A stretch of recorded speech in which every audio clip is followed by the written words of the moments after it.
Hello everyone and welcome back to our reading of I Live in Your Basement.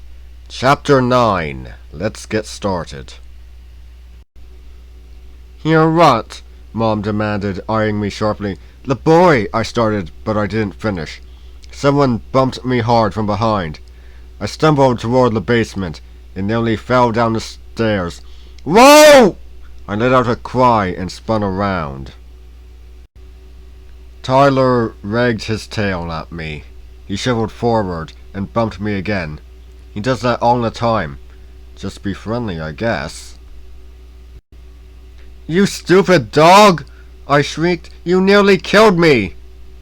Tyler stopped wagging. He stared up at me with his big brown eyes. Don't yell at the dog, Mom scolded. You're really not doing well, Marco. Let's tuck you in, okay?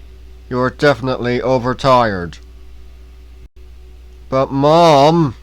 I decided not to argue. What was the point? I glanced down into the basement, hoping to catch a glimpse of the boy.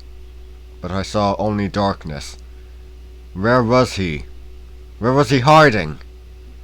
I knew I hadn't imagined him. I knew I had really heard him. So what was going on?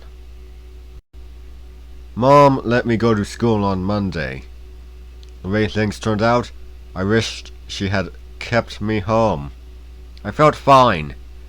The bump on my head was stone purple, but it had shrunk to about the size of a quarter. When I went into the school building, everyone ran up to me. The Franklin twins were arguing about which backpack was whose.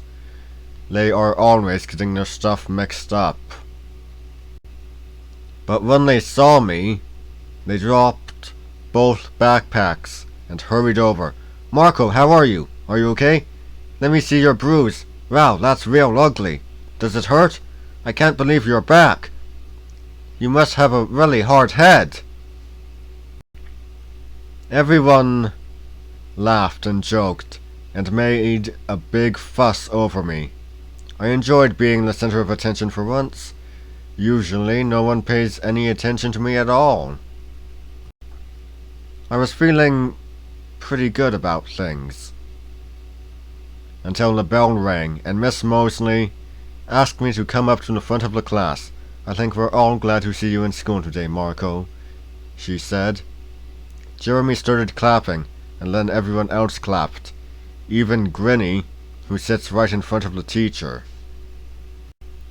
Since we've been studying healthcare, Miss Mosley continued, I want you to tell everyone what it was like in the hospital. Hospital? I stared at her. My brain did a flip-flop. My mouth dropped open. Had I been in the hospital? What was your room like in the hospital? Miss Mosley asked. What kind of doctor examined you? What did the doctor look for? I blinked, thinking hard, trying to remember. Tell us everything, Miss Mosley insisted. She crossed her arms and stared at me through her round, black-framed eyeglasses, waiting for me to talk. I don't remember, I stammered. One of the Franklin twins laughed. A few kids whispered to each other. Well, what do you remember about the hospital, Marco? Miss Mosley asked, speaking slowly and clearly, as if talking to a 3-year-old. I don't remember anything. Nothing at all, I blurted out. Grinny leaned forward so that she practically hung over Miss Mosley's desk. Maybe I should hit him on the head again, she said. You know, to help bring back his memory. A few kids laughed. Miss Mosley frowned at Grinny. That's a terrible thing to say. It's not a joke. Memory loss from a hit on the head can be very serious. Grinny shrugged her big shoulders. Just kidding, she muttered. Can't anyone take a joke? Meanwhile, I was still standing up there in front of everyone, feeling awkward and confused. Why didn't I remember the hospital?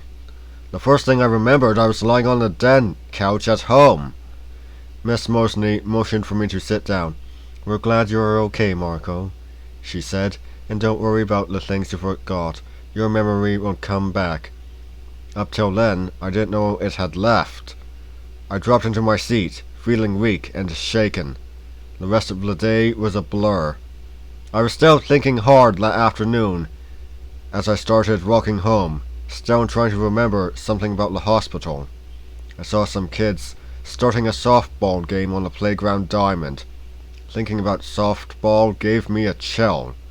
I started to turn away, but someone caught my eye. Granny. She came chasing after me across the grass. She carried a baseball bat, raised high over her head. She had a grim, determined look on her face. "Marco! Hey, Marco!" she called, waving the bat menacingly. "She's going to hit me again." I knew. But why? "No!" I let out a cry and gazed at her in horror. "Granny! Please! Don't!" Oh my god, she's gonna murder him. Maybe. Anyway, that's all for today. I'll see you next time. See ya!